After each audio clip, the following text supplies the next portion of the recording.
ये क्या बात हुई सुनील? कभी तो मुझसे भी कुछ पूछ लिया करो। आज शाम मुझे बहुत काम है। मुझसे पूछे बिना तुमने हाँ क्यों बोला? ओहो, तो अब पूरे दिन घर में खाली ऐश करने पर भी मैं तुमसे पूछूं कि बिजी तो नहीं हो?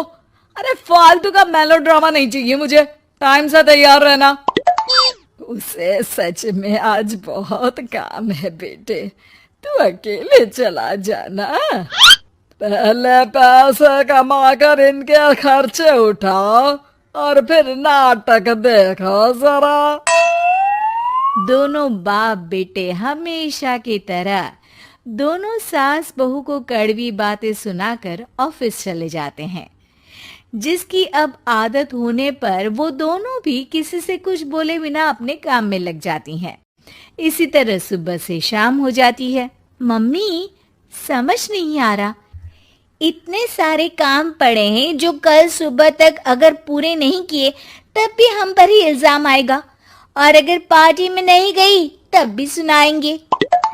अरे इन कहो की तो आदत हो गई है बेफिजुल काय काय करने की। तू तैयार हो जा, काम मैं संभाल लूंगी। अब नेहा सुनील के घर वापस आने से पहले ही तैयार हो जाती है, जिस पर वो सुनील के आते ही पार्टी के लिए चले जाते हैं। वहां पहुंचकर हमेशा की तरह सुनील अपने दोस्तों में बिजी हो जाता है और नेहा एक कोने में खड़ी रहती है। रात बीतती है और अगली सुबह एक बार फिर वही रूटीन शुरू हो जाता है। इन लोगों को हमारे काम और जिंदगी की कोई अहमियत क्यों नहीं है? इन्हें कब समझ में आएगा कि घर में रहने वाली औरतें सिर्फ आराम नहीं करती। बेटा, मेरी तो उम्र बीत गई यही सोचते हुए, पर आज तक ना वो बदले और ना जवाब मिला। लेकिन माँ, समय हमेशा एक जैसा नहीं रह सकता, इन्हें बदलना होगा।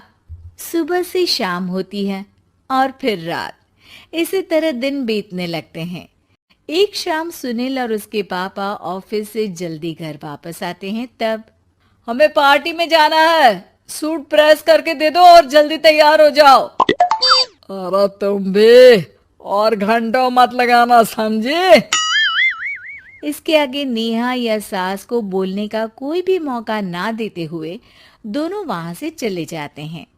कुछ देर बाद चारों पार्टी में पहुंच जाते हैं। यहाँ सब समझदार और पढ़े लिखे लोग हैं। कोई बेवकूफी करके मेरी नाक मत कटवाना। और तुम तो खासकर अपनी जुबान काबू में रखना, बहुत चलने लगी है आजकल। आप लोगों की शायद हमेशा हर जगह हमें इंसल्ट करने की आदत बन गई है। अच्छा, जब शॉपिंग पर मेरे ही पैसे उड़ाती हो तब ये बगावत याद नहीं आती होगी। काम न काज की, दुश्मन अनाज की। ऐसा बोलकर सुनील अपने दोस्तों के साथ चला जाता है और ससुर भी ऑफिस के लोगों के साथ गपशप में लग जाते हैं। लेकिन सुनील की बात से परेशान नेहा और उसकी सास वहीं एक कोने में खड़ी रहती हैं। शांत हो जा, कर ही क्या सकते हैं। चल कोल्ड ड्रिंक पीते हैं, गुस्सा उतर जाएगा। जैसे ही नेहा और सास कोल्ड ड्रिंक लेने पहुंचती हैं, तो उन्हीं के बराबर में अल्कोहल का काउंटर देखकर नेहा का चेहरा चमक उठता है। वो मुस्कुराकर सास के कान में कुछ कहती है और दोनों पीना शुरू करती हैं।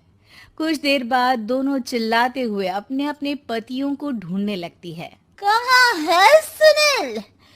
देख, तेरी असलियत आ रही है। कहाँ है सुनील के पापा? देखो, तुम्हारी शामत आ रही है। ये नजारा देखकर पार्टी वहीं थम जाती है। सब लोग उन्हें ही देखने लगते हैं।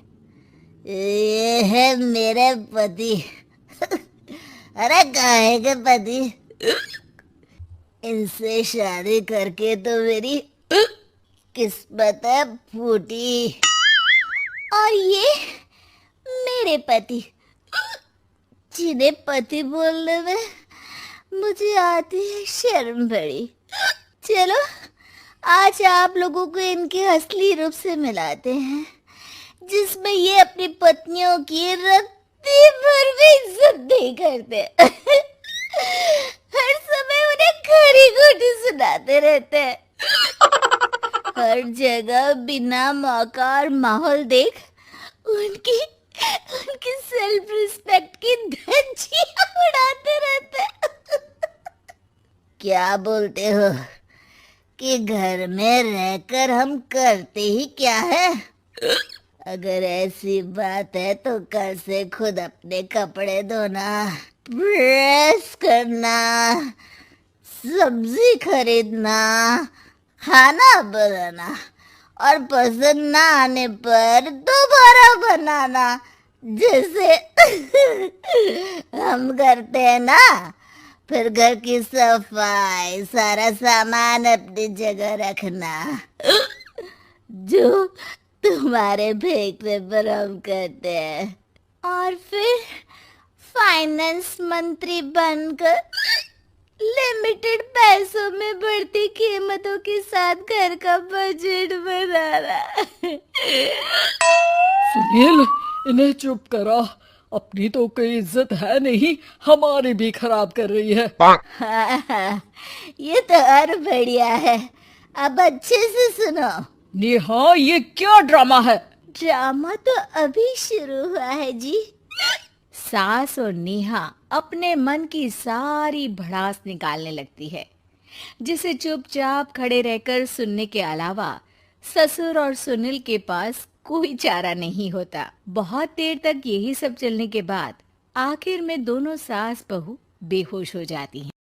अगली सुबह सिर दर्द के साथ दोनों की नींद अपने अपने कमरे में खुलती है, जिस पर उनके पति उन्हें हॉल में लेकर आते हैं।